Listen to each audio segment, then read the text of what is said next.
समझ रहे हो आप?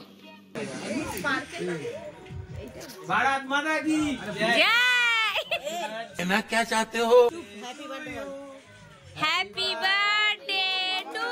এই দাঁড়াও, কেক কাটার জন্য তরঞ্জন শুরু হয়ে গেছে। এইদিকে ওর মা গেছে চন্দন ঘষতে। এতক্ষণ পর মনে পড়েছে যে চন্দন ঘষে আশীর্বাদ করতে হবে, কারণ ওর বাবা ফাইনালি চলে গেছে ধান দুপ্প নিয়ে আশীর্বাদ করতে। চন্দনটা নিয়ে গেলে পুরো কমপ্লিট হয়ে যাবে। এইদিকে ওর বাবা আশীর্বাদ করা শুরুও করে দিয়েছে। এইদিকে ওর মা চন্দন ঘষে নিয়ে আসছে আর সবাই মিলে খুব মজা করছে। আর ওর বাবা আর ও কি বলা কওয়া করছে, করে দুজনে মিলে হাসাহাসি করছে।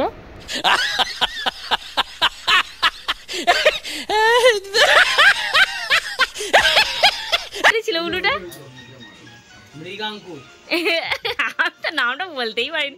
আমাদের দেশে গেছে। ओ भाई मारो मुझे, मारो मारो मुझे, मारो मारो। नहीं ये मजाक हो रहा है, एक सेकंड यार, मजाक हो रहा है।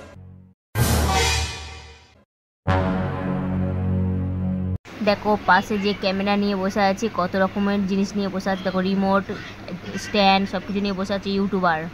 ফাইনালি চলে এসছে ওর মা চন্দন ঘষে ছেলেকে আশীর্বাদ করার জন্য। অলরেডি ওর বাবার আশীর্বাদ হয়ে গেছে, আবার সবাই মিলে আশীর্বাদ করছে। আর ওর বাবার দেখা দেখি এখন সবাই মিলে শুরু করে দিয়েছে চন্দনের ফোঁটা দিয়ে আশীর্বাদ করার জন্য। সবাই মিলে এত হাসাহাসি করছি, বলছি বাবা দেখো बाबूराव का स्टाइल है। तुले चुप है। Oh my God! কপালে দিলাম ফোঁটা, জমের দুয়ারে পড়লো কাটা।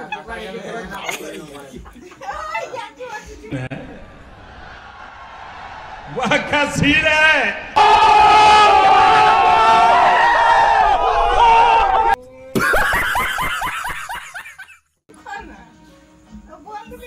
বৃষ্টি পড়ছে।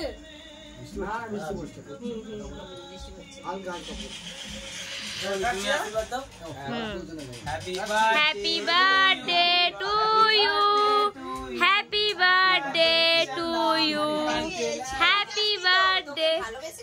না না, ওর বাবা মা আছে, আমাকে ভালোবেসে খাওয়ার দরকার নেই আর।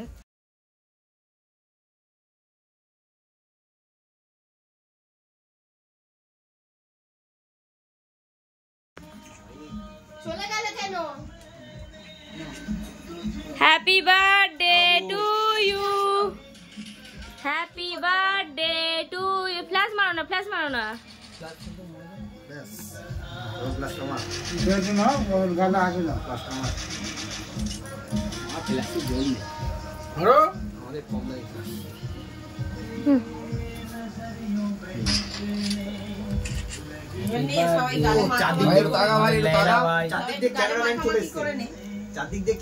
ফাইনালি কেক কাটা কমপ্লিট হয়ে গেছে। সত্যি বলতে আমি খুব খুশি, হ্যাপি, কারণ ওর বন্ধুরা মানে এই কেকটা যে নিয়ে এসছে ওর বন্ধুরাই নিয়ে এসছে, আমি কিছুই করিনি। জাস্ট আমি ওদের জন্য রান্না করেছি। আবার কেমন জিনিস, কারণ জন্মাষ্টমীর দিনে ওর জন্মদিনের উপলক্ষে শুধু কিছুই করতে পারিনি, লুচি আর ঘুগনি আর মিষ্টি পায়েস, আর কিছুই করিনি। তার জন্য ওর বন্ধুগুলোদের খুবই ধন্যবাদ দেওয়া দরকার। থ্যাংক ইউ সো মাচ, যারা যারা এত সুন্দর দিনটাকে তুলে ধরেছো, কারণ আমি তো কোনো দিনই করতে পারিনি আর করিনি। করতে পারিনি বলা ভুল, করতে চাইলেও আমার বর করতে দেয় না।